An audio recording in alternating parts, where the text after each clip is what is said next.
Hey guys, how's everybody doing? Good, I hope. I'm doing well. I'm at home for the weekend. It's supposed to be clear, sunny, and in the 70s for the weekend, so that's a good thing. Uh, had a check engine light come on the way home last night. Deadheaded home out of Antioch, Tennessee. It was about 520-mile deadhead. I deadheaded home because, one, I wanted to be home. I haven't been home for a minute. Two, had somebody still down there that was ahead of me. It's been pretty slow down there. It's been pretty slow everywhere in general, but so I decided I'm gonna go ahead and take time, come on home, get a few things done. Probably wouldn't have gotten anything out of the weekend down there anyhow. It's not a good weekend spot anyhow, but anyhow, on the way home, had the check engine light come on. The check engine light was flashing, pulled over immediately, checked everything. I've had it happen before, so I kind of figured it was the same thing, but it's when I got the codes read this morning at my buddy's shop, and it's a misfire on cylinder 1 and cylinder 2. So plan is go over to the shop first thing Monday morning, take 2 plugs with me, 2 coils, gonna replace both coils and both plugs, and see what that does, see if that does the trick or not. Hopefully when we pull the plugs out, I'm hoping when we pull the plug out we see something at fault with the plug rather than, you know, thinking it's the coil, because the coils are fairly new. I've got the old coils that were in it that I had no problems with, so I'm gonna put those back on there, and then I'll still hold on to the 2 that I'm gonna take off Monday, and see what I can do about getting that checked out. But anyhow, as I said, gonna sit home for the weekend. I'm still in service. I'm just counting on not getting anything by the time I get my vehicle done, so staying in service. But this past week, pretty slow for a lot of people.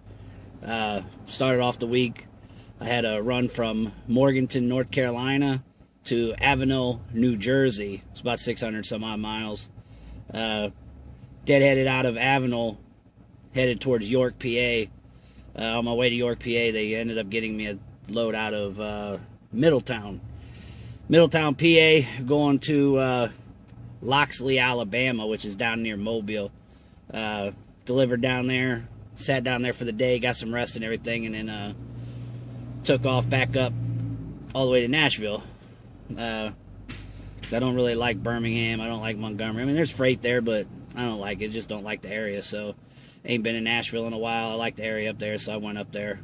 And I figured, as I said, if it was going in the weekend, I didn't get anything. I kind of had the thought in the back of my mind of going home anyhow. So, went ahead and made the move accordingly.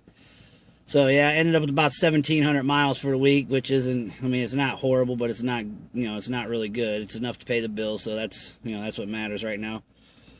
Other than that, you know, really not much going on. I'm gonna fix the van. I also gotta replace a drain plug. I actually gotta rethread the pan is what I gotta do, the hole.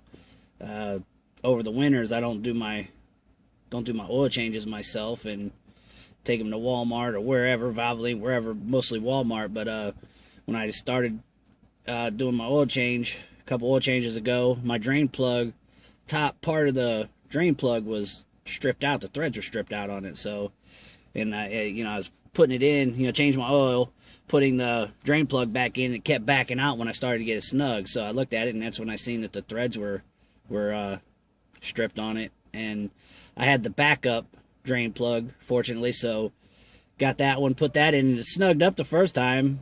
I thought it was going to be okay, and then when I changed the oil the next time, when I cracked it loose, it seemed like it came loose way too easy. Had no leak or anything, but it came loose too easy. And then when I got the oil, you know, drained, and then putting the plug back in, the plug, same thing, get it snug, and then it backed back out about a thread. So got it snug enough to where it's not leaking or anything, keep a good eye on it and all that good stuff. But now I'm home, I'll go ahead and I'll also get that taken care of. Probably, he says the route we're probably going to go is get a larger self-tapping plug, and then just put that sucker in there, and hopefully that's going to do the trick. Like I said, it shouldn't be too hard of a fix, shouldn't be no big deal. But yeah, that's as far as mechanical stuff goes. Other than that, just gonna kind of fiddle around with the van, probably clean it out real good, you know, armor all it, clean it, freshen it up. I did have earlier in the week my shelves I put together back there and upholstered. the guy pulling a skid out rubbed against it and ripped it off, so ripped a piece of it off on one of the shelvings and took the elbow loose, so I'll put that back together, put the upholster back on and everything. But yeah, aside from that, just gonna try and relax, enjoy the weekend, and yeah, that's about it. So hopefully everybody's weekend goes well, and I will talk at you guys on the next video. Obviously, any comments, would be appreciated. Like, spread the word. Have anything of interest you'd like me to talk about, I'll talk about it. A couple guys did ask a couple of questions about, wanted me to do a couple of videos on actually a topic that's been done by my brother Tim Expedites. They wanted something a little more detailed, I guess, so as far as regarding getting into the business and what kind of vehicle would be recommended for it. So I'll do that sometime this week. I doubt I'll get to it over the weekend. It'd be nice, but because I got the Wi-Fi here, but not likely to do that. So, but I will get to it. If you guys are watching, I'll get to it, I promise.